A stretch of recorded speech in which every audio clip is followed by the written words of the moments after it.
El jueves 21 de febrero de 1974 salió la noticia en los periódicos de el nido de guerrilleros que había sido atacado por el ejército, de los muertos, de los sobrevivientes, de los lazos con Chiapas y con Monterrey.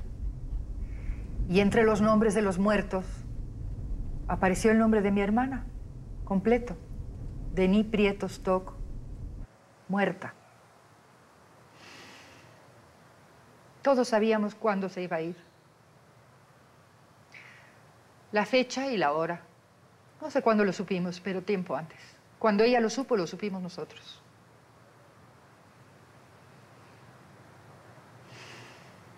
Llegó la hora. Denis se levantó, miró a mis padres, les dijo: al rato vengo. Acompáñame a la puerta, me dijo. Iban a venir a buscarla y ella iba a salir de la puerta del garage a una hora precisa. Asombrosamente mis padres no se levantaron. Cuando mi hermana volteó y les dijo: al rato vengo, fue la última vez que la vieron.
Llega uno a un ambiente muy diferente, en una situación emocional crítica, porque estás dejando tu casa, tu familia. Entonces, bueno, la vi como una muchacha muy joven, de mi edad. Eso me dio como gusto, básicamente gusto, tener a alguien con quien hablar. Hasta entonces yo, todos los militantes que había conocido eran mayores que yo. Y el hecho de tener a alguien contemporánea me alivió un poco, ¿no? Dije, bueno, ya no voy a ser la única joven aquí. Y bueno, una muchacha muy guapa, muy bonita, muy callada. Tuvimos juntas poco tiempo, pero fue mucho lo que pasamos juntas en ese poco tiempo. Ella había llegado hacía 15 días. Entonces me dijo que ella ya estaba un poco más adaptada al lugar, al ambiente. Estaba muy contenta. Compartimos habitación cuando yo llegué. Estábamos hablando hasta altas horas de la noche de todos los chismes, de todas las cosas que se nos ocurrían, cosas muy serias a veces. Me platicaba de repente de sus amigos, de su papá. Hablaba poco, ¿no? De sus papás. Pero lo que sí quedaba claro es que ellos sabían dónde estaba. Sabían que ella estaba en una organización revolucionaria, en la clandestinidad, etc. Pero no sabían que estaba viviendo en Nepantla, en Jacarandas.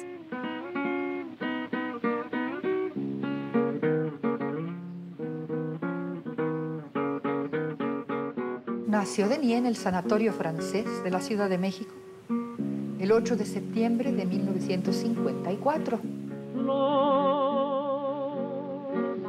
llamaba Flor, era ella, flor de los bosques en una palma, flor de los cielos en una estrella. Tenía una boquita siempre seca, muy parecida a la boca de mi mamá. Flor de mi vida, flor de mi alma. Una sola conciencia de su físico tenía y eran sus manos. Porque eran tan diminutas que la gente comentaba. ¡Ah! ¡Ay, pero qué manos tan chiquitas! También los pies, pero nadie estaba mirándole los pies. Denis nunca creció gran cosa, era un genio de bolsillo.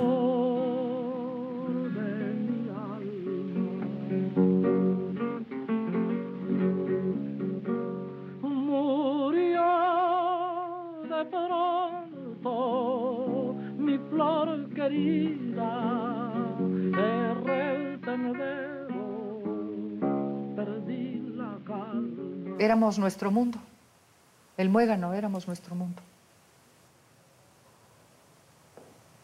Mi padre venía de una familia católica, muy mocha, muy conservadora. Del lado de su madre, muy adinerados. Del lado de su padre, activos políticamente y si no adinerados, pertenecientes cuando menos a una élite profesional. Mi madre era judía, sus padres habían nacido en Rusia. Los padres y los abuelos de mi mamá eran ateos. Se casaron mis padres a pesar de las objeciones de mis abuelos de ambos lados.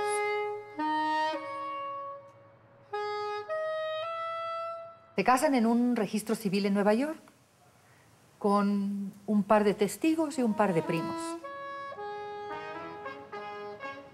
Durante nuestra infancia pasamos 2 o 3 años en ocasiones separadas viviendo en Nueva York y el resto del tiempo aquí en la Ciudad de México.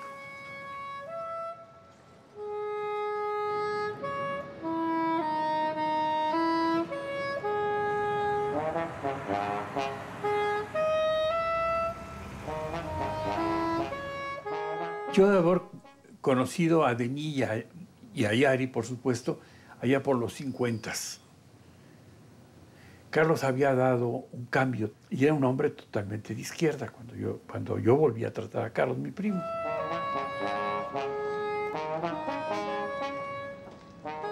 Y Carlos y Evelina encontraron en mi casa, de mi familia, una acogida muy cálida y muy bonita, porque mi padre y mi madre eran de pensamiento totalmente laico, liberal, adoradores de Juárez, de Madero, de Zapata y de Lázaro Cárdenas, a diferencia de lo que pasaba con la familia de Carlos, ¿no? Carlos trató de entrar al Partido Comunista y los comunistas no lo aceptaron por ser hijo de Prieto Laurens, el director del Frente Popular Anticomunista de México, ¿no? En este día, fecha sábado 17 de Gloria y en Semana Santa, firma abajo la niña Denis Prieto con objeto de ser secretaria de la señorita ejecutiva, alumna de la mejor secundaria que existe, por el comodísimo sueldo de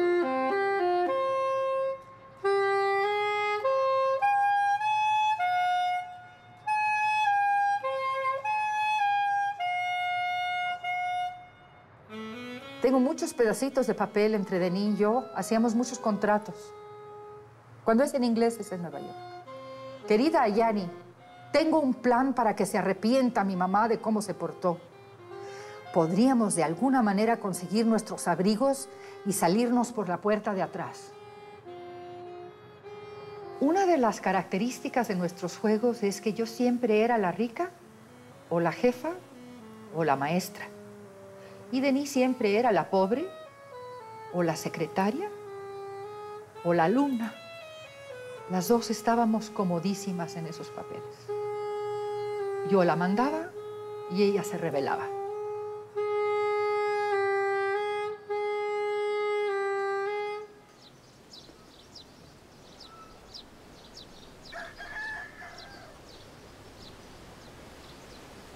No me acuerdo si inclusive compartimos hasta la cama al principio porque no había otra, no recuerdo bien.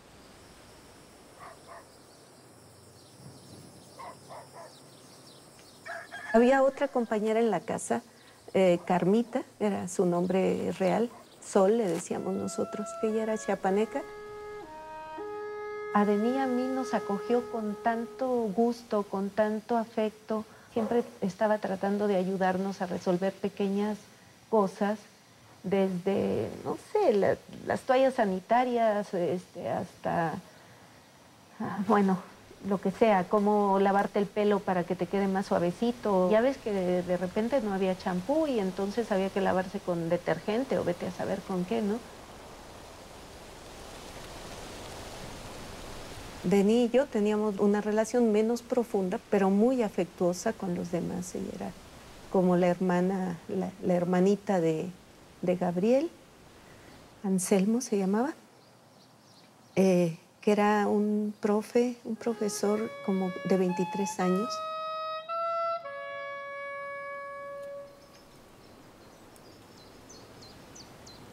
Estaba Alfredo Zárate Mota, que era el responsable de las redes urbanas. Era médico, entiendo, había participado en el movimiento médico del 60 y algo. Era de los fundadores de la organización, tenía una experiencia previa en el ejército insurgente mexicano, entonces nos contaba muchas historias de esa época. Mario Sánchez Acosta se llamaba. Él había sido ingeniero, había estudiado ingeniería en Monterrey. Era el responsable de la casa, el que organizaba las tareas cotidianas y de los fundadores de la organización.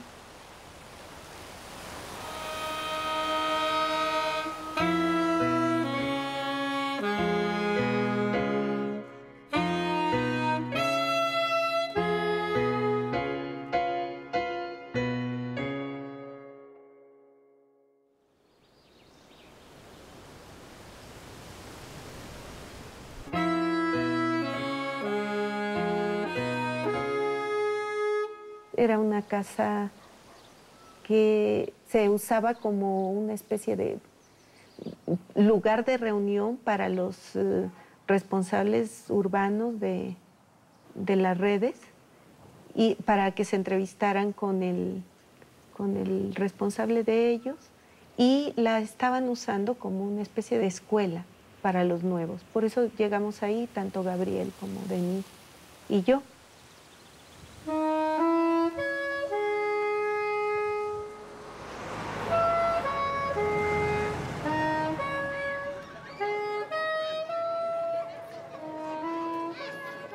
Es el Centro Urbano Presidente Alemán.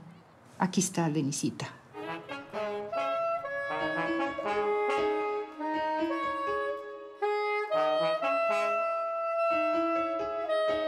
Sí éramos muégano. Por inclinación y a la fuerza. Pues las niñas éramos gringas y éramos judías y éramos comunistas y éramos ateas. Imagínate en las escuelas públicas a donde nos mandaron nuestros padres porque eran comunistas. Comunistas consecuentes.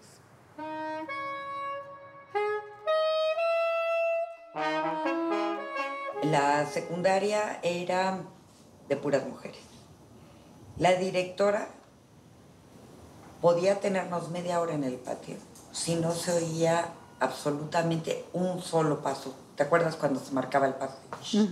420 almas. Era impresionante. A veces se te enchinaba la piel. Es más, creo que parte del apodo lo puso precisamente Denis. Decíamos que estábamos en el convento militarizado número 18.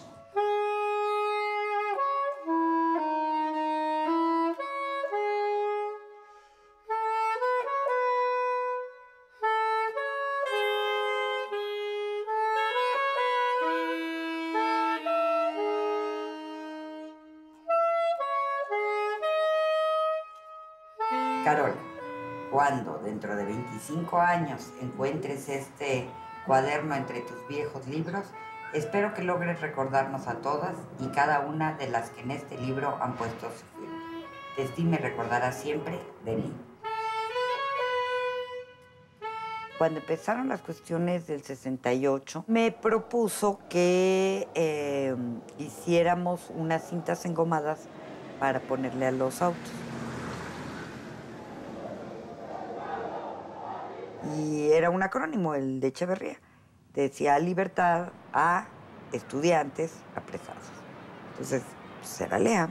Del metro a la escuela, cada quien en una acera, íbamos pegándole a los carros. Digamos que su rebeldía era social, era política. Pero en la escuela, no, pues era bastante callada, parecería más bien tímida, muy reservada. Mucha gente recuerda a Denis sentada con un libro. Y yo tengo muchos recuerdos de Denis como fiera, en defensa mía y desde luego en defensa de muchas otras cosas. Perros, por ejemplo. La pasión de Denis eran los perros.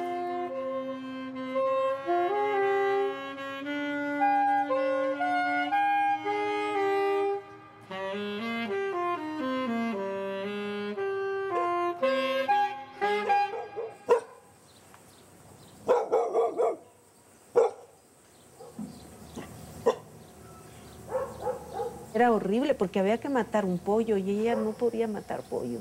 Y le costó muchísimo. Lloró, claro. Y además el pollo escapó y corrió. Decía, ya mata a ese jodido animal, ¿no? Que estaba descabezado casi, pero brincando todavía.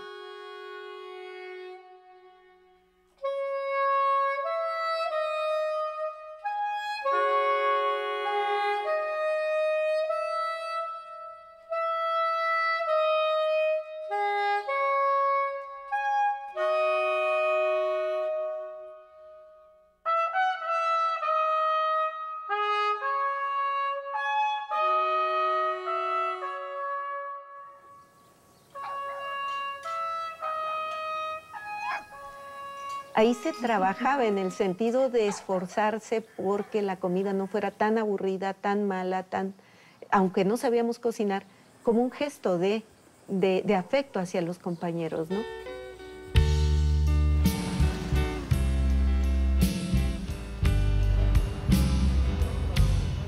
Yo soy aquel que el tiempo ha perdido, no más así, no más. Es que la gente joven ya no se conforma a vivir dentro de las estructuras rígidas de las que la gente grande, vieja, se las ha impuesto. La gente joven ya no quiere vivir como el mundo que ha heredado, que es un mundo que no está bien. A ser tu amigo, yo quiero sentir en las noches frías. So this is a letter that Denis wrote to me on December 24th, 1969. Guess who I'm going out with? You'll never guess. Juan. I really like being with him. I've always liked big people. He's so great in every way. The only thing that bothers me about Juan is that he's got lots of money. I guess it's because I'm used to paying myself or going Dutch treat. But he's nice and also, well, I can't very well explain by letter. It would sound either wow or mind-opening. We both liked the fact that we were first cousins, closest that you could be other than being sisters. Liked each other, we were close. We loved each other as cousins and as family and as friends. There's political news I could give you, but it would take a lot of paper. I'll just give a sort of a sketch of how things are. The political prisoners here have been on a hunger strike for about 20 days. Since the 5th of December and the 10th, we're going on brigades, and it's a whole big movement. Guess who's going to be our next president? The one that did the massacre of Tlatelolco. Just how stupid can people get? You'd think they'd try to cover up a little after what happened. It's really a mess. Guess what his slogan, the future president's, is? Up and forward. It's supposed to mean that he's neither leftist nor rightist, but it sure sounds funny. The trips to Mexico involved both those worlds. I mean, they just were one flowing in and out of each other. On the one hand, we'd go and we'd be sitting around the kitchen table. There'd be things we'd be discussing. There'd be political prisoners or other visitors in the household. But equally big would be the going out and, you know, hanging out with her boyfriends, going to parties, hitchhiking, all of those typical things that teenagers did at the time.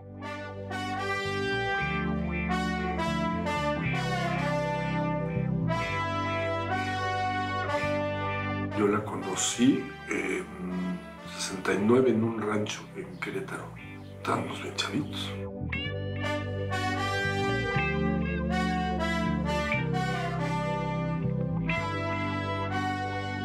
Ramon has been coming often to the house lately.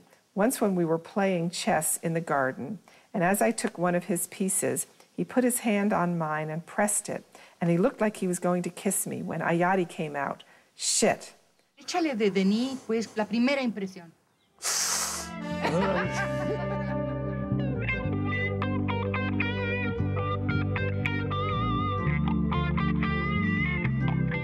Well, Denis was very flirtatious, really enjoyed having attention from all these boys. And she had a way of being that could be very much like a little girl. I mean, that was a little bit part of the flirtatious style. She was very small, very pretty, very delicate. De repente era de que le corten la cabeza, ¿no? Un poco esa figura de reina, porque además siempre estaba entre hombres. Y era como única en ese sentido, era celebrada en ese sentido. Pues de repente uno caía en querer una relación de mano sudada. Supongo que se sigue diciendo así, pero en nuestra época la llamábamos de mano sudada, y pues Denis simplemente se reía, ¿no?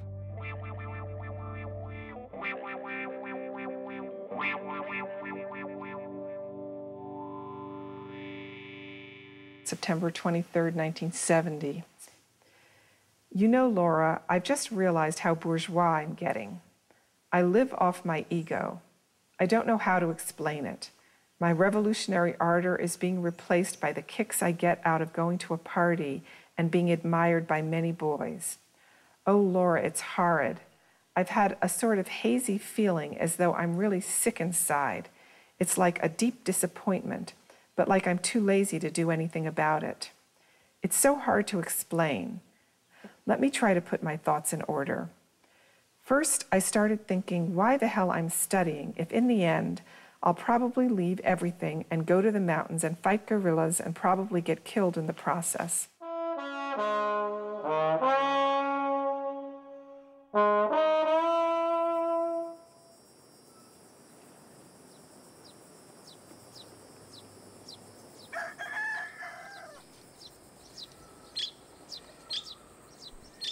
Alguna vez dijimos que queríamos ir a visitar algún museo, algo donde nació Sor Juana, o a visitar lo que fuera del pueblo. Y nos decían que no, porque se suponía que no sabíamos dónde estábamos.